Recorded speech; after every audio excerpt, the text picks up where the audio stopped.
Hello, friends. I said the other day that I wanted to make a couple of videos on 3 different topics. I made one the other day on secret combinations, and I also said at that time I wanted to make 2 others, one on the stout horn or the antichrist, and another on the restoration of the house of Israel, because these 3 things, secret combination, the antichrist, and the restoration of the house of Israel, are going to shape the events of the last days in very profound ways. And if you don't understand these 3 things, frankly, you are not prepared for what's about to happen, regardless of how confident you are in your understanding of the signs of the times and the great and terrible day of the Lord. Because the great and terrible day of the Lord, it doesn't revolve around solar eclipses. It doesn't, evolve around, or I should say revolve around, economic collapse. It has to do primarily with an antichrist. We learn the most about this antichrist in the writings of Daniel, but lots of people speak of him, including Jesus Christ on the Temple Mount when he was speaking to his disciples, and they asked him, "Hey, tell us about the signs of when you come again." And he began to expound to them 2 different things: the abomination of desolation that would occur when Jerusalem would be destroyed, and also a second abomination of desolation that would occur in the last days that would precede his coming.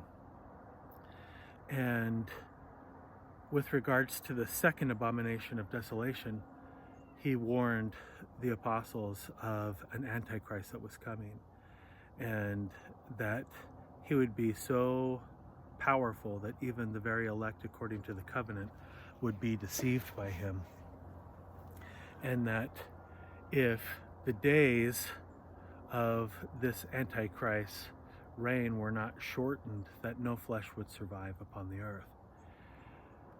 So that's pretty heavy duty, and yet in the church we don't really talk about this antichrist very much. Paul spoke about him and said that because the saints back then, just like today, were seeing signs of the times, and really, if you focus just on the signs of the times, I mean, they have always been happening. There's always been wars and rumors of wars. There have always been earthquakes in diverse places. The moon has turned to blood before. The waves have heaved beyond their bounds before. Even the elements of the earth have melted with fervent heat before. So the saints were getting excited because they were seeing things that were going on around them. And Paul said, listen, don't be deceived. If someone writes you a letter and tells you, hey, Christ has come, so don't believe it, even if they say that the letter is from us, because I'm promising you that the Lord is not going to come again until there's a falling away and the man of perdition is revealed. This man of perdition is this antichrist. And Paul goes on to talk about how this antichrist will place himself upon, stand within the temple of God, and in so doing will proclaim himself to be God. Our temples above the doors say, "Holiness to the Lord, house of the Lord." he will go inside the house of the Lord and proclaim himself to be God. That was one of the first abominations of desolation that resulted in the destruction of Jerusalem, when Caligula decided, hey, the Jews have had enough with these guys. Emperors of Rome are gods, therefore I'm a god. These Jews should be worshiping us. And he had a large statue of himself crafted that he wanted to be placed in the Holy of Holies in Jerusalem.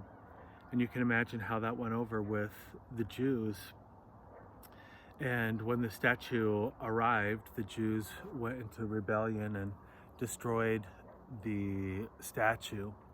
And that was the beginning of the end for them.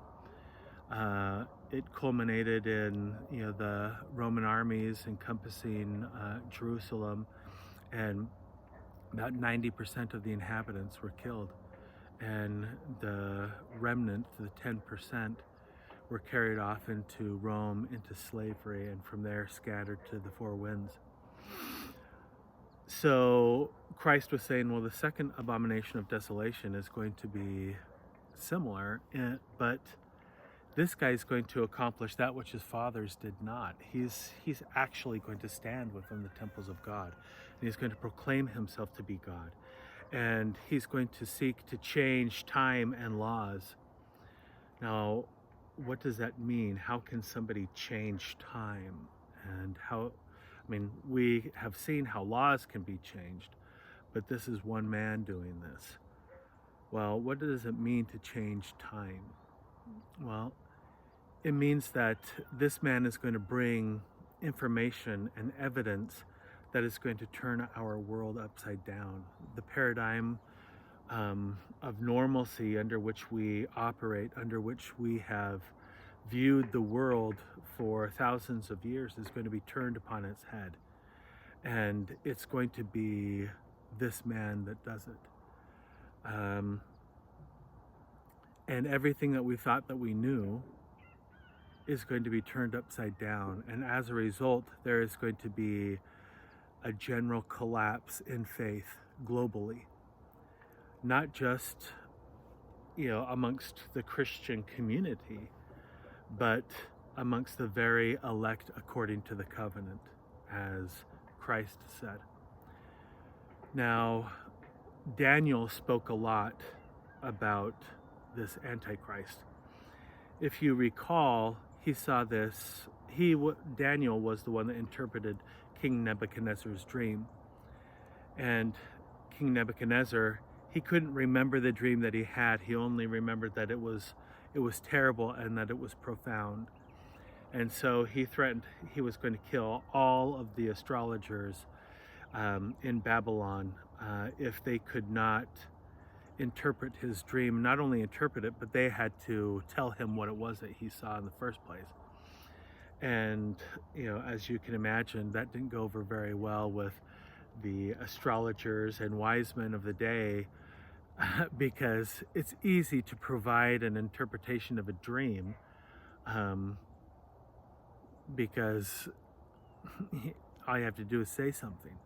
But if you have to tell the king what his dream was without knowing what it was in advance, well, that's a whole nother story. And none of them could do it, obviously. And so the king ordered that they should all be killed. Now, Daniel was one of these, and he had not heard this. And when he did, he said, why is the king being so hasty with this thing? If he will permit me, there is a God in Israel, and he can make known this thing to me. And so word got to the king that Daniel claimed that he could do this if he would give him a day.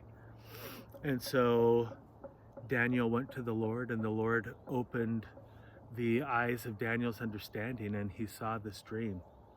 And he went in and described what it meant to the King Nebuchadnezzar. And he described it as follows. He said, you saw a massive image, and the head of this image was made of gold, and it represents you, the king of Babylon. And then you saw that the chest of this was made of silver, and that represents the kingdom of Media and Persia. And then you saw the torso of this, and that was made of brass, and that represented the kingdoms of Grecia and Rome that would come after. And then he saw that the statue's legs were made of iron, and iron was the strongest metal known in ancient times. I mean, it could, if you had a sword made of iron, you could cut through swords made of brass or gold or silver or any alloy of the three. And that was the meaning behind the legs of iron, because they crushed all other kingdoms that came before them. They were, meaning it was the most dominant kingdom the world had ever seen, meaning the most powerful kingdom the world had ever seen. Now, you've heard of my writings on Ezra's eagle, I'm sure. If you haven't, you can read about it at my website, thelost10tribes.com. But that is a vision that was given to Ezra, and when Ezra received that vision, the angel told him, your brother Daniel saw these things, but they weren't expounded to him. So I'm going to expound these things to you now. And the vision of Ezra's eagle is about America. It's about, an epic attempt to overthrow the governance of this country. And this country is the legs of iron of this statue. And something happens in that vision of Ezra's eagle. And something happens to the legs of iron. The legs of iron, the feet are shattered, and they become an amalgamation of iron, fractured iron, and clay. And the angel tells Daniel, iron and clay aren't natural alloys. They're not going to mix. They're not going to make a strong bond. And that's what you should understand, that something happens to this country and it fractures its strength, but the strength of iron still remains in it. But now there is this mixture of mud and clay in it, and it forms a bond that will not last.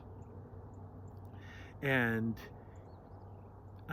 this angel goes on to describe to Daniel how in the last days this antichrist is going to come, and that he is not going to bond with the seed of men, but he will mingle amongst the seed of men. And that is a very interesting thing. He also goes on to describe this antichrist as a stout horn that rises up, from the midst of 10 horns, and plucks up 3 of these 10 horns by the roots and casts them down, and it takes their place. Now, what he is seeing is this antichrist, going back to Ezra's eagle. In Ezra's eagle, you get to a point where there's a series of 6 short feathers, and the first of these short feathers is now in the presidency of Donald Trump, which ends prematurely because of the intervention of secret combinations. And in fact, we're to understand that all of these feathers are short because they're normal, expected terms in office are cut short because of a natural means. The next one we are meant to understand from the dream, and it's short because he's in office for even less time than Trump is in office.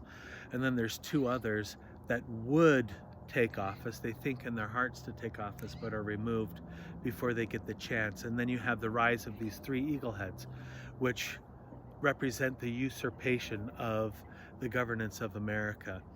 And it's a usurpation not by three branches of the government, not by three departments, three-letter agencies within the government, but by three individuals.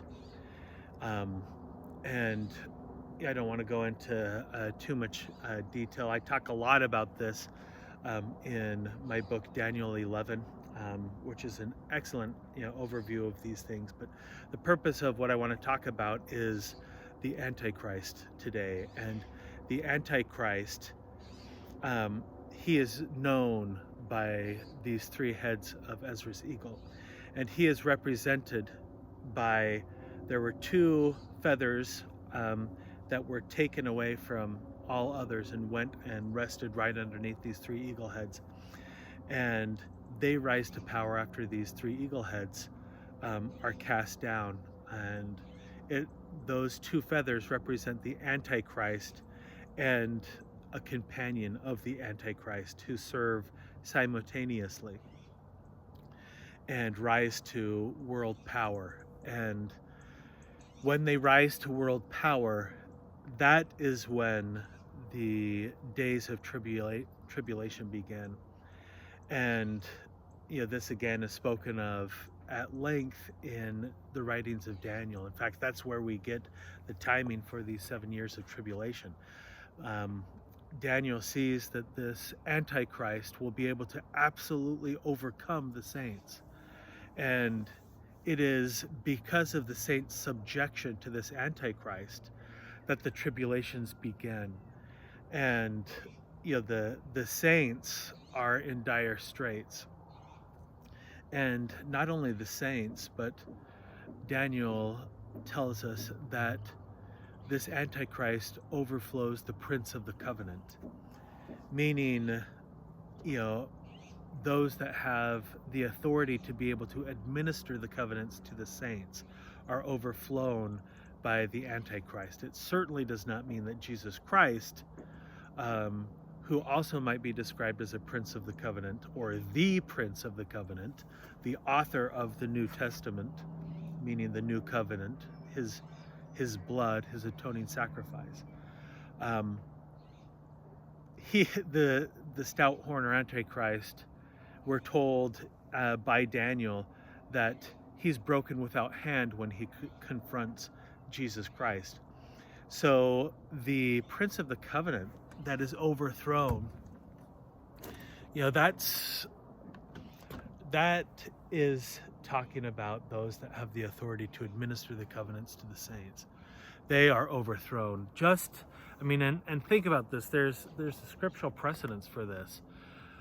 Think about what happened to the 12, apostles of Jesus Christ in the early days. They too were overcome. All but John were killed and became martyrs for their testimony of Jesus Christ.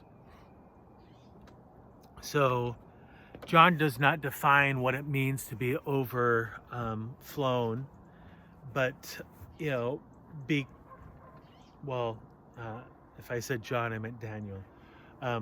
Daniel doesn't define what that means, but we do know that the saints are overcome. And John, the Revelator, saw the same thing. He saw that the saints would be given into the Antichrist's hands for a time, and that they would be overcome by him. So hopefully what this means is that he's overcoming us from a theological perspective. He's making our beliefs in Jesus Christ seem ludicrous. One of the things that we know about this Antichrist is that he will utter marvelous blasphemies against the Most High God.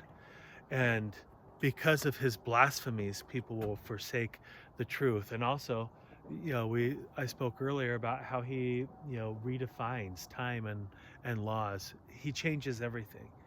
And we learned that this is not an ordinary person. He is able to do things that we cannot understand. We have no explanation for it.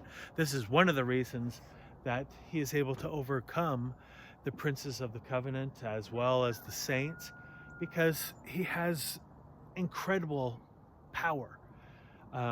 And the miracles that he is able to perform in the eyes of all the people, they're real. They're not, cheap parlor tricks. He is, the scriptures say he causes fire to come down from heaven. The most impressive thing that he can do is, John the Revelator tells us that, people form an image of the beast, and meaning an image is a body, right? And so they form a body, and this antichrist gives life to this body and causes it to come to life. And once it does, it seeks to impose itself upon all mankind, and any who will not worship it are killed. So we also learn from scriptures that those that will not subject themselves to this antichrist rule will not be able to participate in the economy unless they have the number of the beast, which is an odd number, 666. That's, in other words, 666, which is a strange number that's used 3 times in scriptures. The 2 other times that it's used are in reference to the amount of gold that King Solomon received on an annual basis from the nations of the earth. Because of his great glory, he received 666 talents of gold, which is 666 talents. So whether this is saying, hey, you're not going to be able to participate in the economy in those days unless you're able to, unless you have the number of the beast, which, could just be as simple as, hey, unless you have some precious metals that you can go on the outside of this economy that the stout horn creates, you're going to be shut out. There's always been black markets in every economy, known to man. But what I'm trying to talk about here is the Antichrist is something different. And he's something that is not on most people's radar. And, he is going to revolutionize things. And unless you have a sure faith in Jesus Christ now, you're not going to survive him. He will overcome you. He will overcome your faith. He will change the world. Because of him, the world will be absolutely sifted. You will be either on his side or you will be on the side of the saints. And there will be no in between. There will be no lukewarm bystanders in that day. Everyone will take a side. And it is meant to be this way. It has to be this way because of what is about to happen to the earth.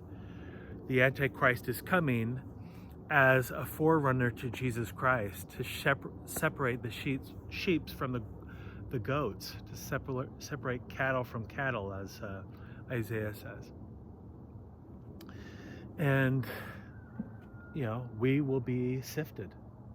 And if you do not have the constant companionship of the Holy Ghost, you will not survive those days. This is not going to be about you being able to discern, oh my goodness, look at the moon, it's blood red, it's a sign. That is not what's going to save you. in these coming days. It's going to be your faith in Jesus Christ. That will be the only thing that will be able to save you, is if you can hold firm to your faith in Christ despite what this stout horn, this antichrist, wormwood, he goes by many, many different names, can do and will do. Daniel also saw that this antichrist forecasts his devices against mankind, and because of his devices, there's nothing that can be done against him.